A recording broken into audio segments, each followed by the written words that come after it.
President Uhuru Kenyatta has been re-elected following a bitterly contested election. In his acceptance speech on Friday night, he extended an olive branch to NASA flag-bearer Raila Odinga and the opposition, which had rejected the election results as rigged and walked out. "We shall work together, partner together, grow together and develop this country together," Uhuru said to Cheers. He called for peace and pledged to work equally for all Kenyans. "Elections come and go. Kenya is here to stay. Let us remember we are brothers and sister. Your neighbor is still your neighbor," he said. The declaration sparked riots in parts of Kibra and Nairobi and in Nyanza, especially in Kisumu and Migori counties. Gunshots were heard and police battled protesters.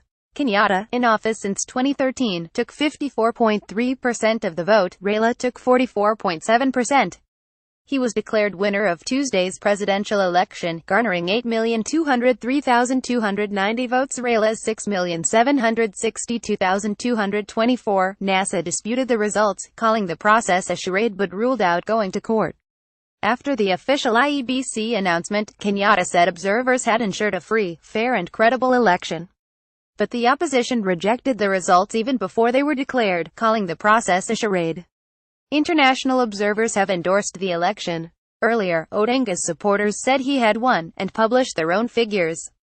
The Electoral Commission said this was illegal and premature, and said basic mathematical errors had been made. Many observers fear a repeat of the violence after the disputed election 10 years ago when more than 1,100 Kenyans died and 600,000 were displaced. Odinga's chief agent Musalia Mudavadi said before the results announcement that its concerns about the poll had not been adequately addressed. NASA had complained of fraud and hacking. Deputy Chief Agent James Orengo said the coalition would not be taking its issues to court, raising the specter of street protests.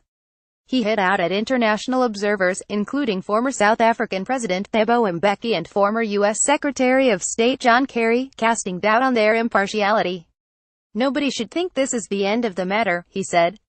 Last night President Kenyatta said he will serve all Kenyans equally to ensure fairness and prosperity and without any bias.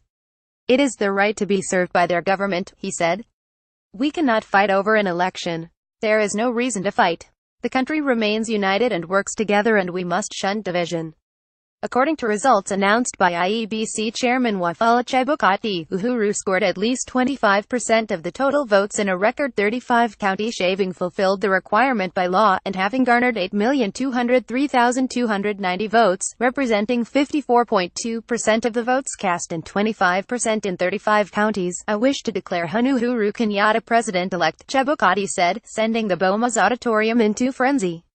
Raila secured 25% of the total vote in 29 counties. Earlier, enraged opposition representatives stormed out of the Bomas of Kenya and Mold, calling for street action. "Going to court for us is not an alternative. We have been there before," Orengo declared, rubbishing the IEBC results as a charade and a disaster, but Kenyatta called for cooperation with the opposition, saying, "We are not enemies. I extend a hand of friendship and cooperation, knowing fully well that this country needs all of us, specifically, the RT Hun Raila Amolo Odinga. I reach out to you, all your supporters. We shall work together, row together so that we can build the nation together." Uhuru said elections come and go but Kenya is here forever. He said former Minister Joseph Nyaga came third in the grueling presidential contest, garnering 42,259 votes, followed by Abdu Badida who got 38,093. Lawyer Alcorwacket secured 27,311, Joseph Kaviga got 15,482 votes, Michael Wainaina garnered 13,257, Cyrus Jirongo came last with 11,705 votes. Uhuru achieved a decisive victory in his stronghold and invaded what were once opposition zones. Kenyatta also beat Raila in many regions, initially seen as battlegrounds.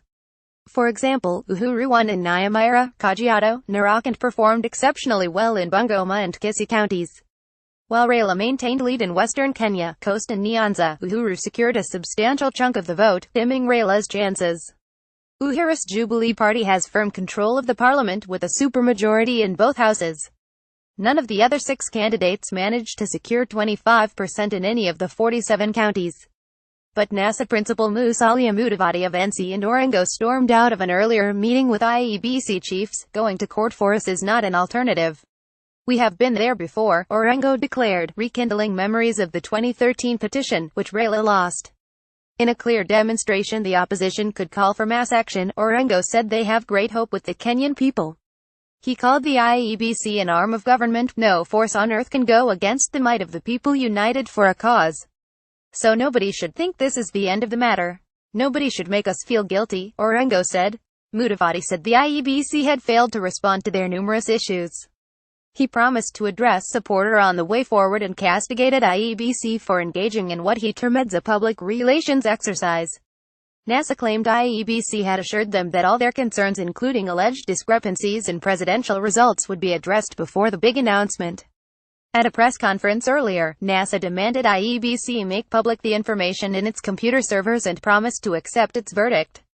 The opposition claimed that actual and complete data captured in the IEBC servers shows Raila beat Uhuru by a huge margin before the system was hacked and the results manipulated. We have given an offer to the Commission and a challenge to the Commission that in order to bring this matter to an end we should be given access to their servers, not just as even Jubilee, religious leaders, the media, that we should look at their servers retaining the raw data coming from the field particularly, Orengo said. Our note of finality is this: if they can open those servers and we all look at it, we are prepared to accept the results as contained in those servers. That is the challenge. We have also given religious leaders the Commission to access, Orengo singled out Commonwealth Observer Mission head and Ghana's ex-president John Mahama for allegedly harboring bitterness against Raila for his friendship with the current Ghana's president Nana Akufo-Addo. Mahama is not happy that our candidate has a relationship with the current president of Ghana, Orengo said. President Thabo Mbeki is a great patriot, I admit, of South Africa, but I think he should have been vetted. The O should have determined whether he was the right person to come here, and the same goes to John Kerry. I mean, these characters, when you hear their names they look like they are from heaven, but they also have a history which need to be looked at.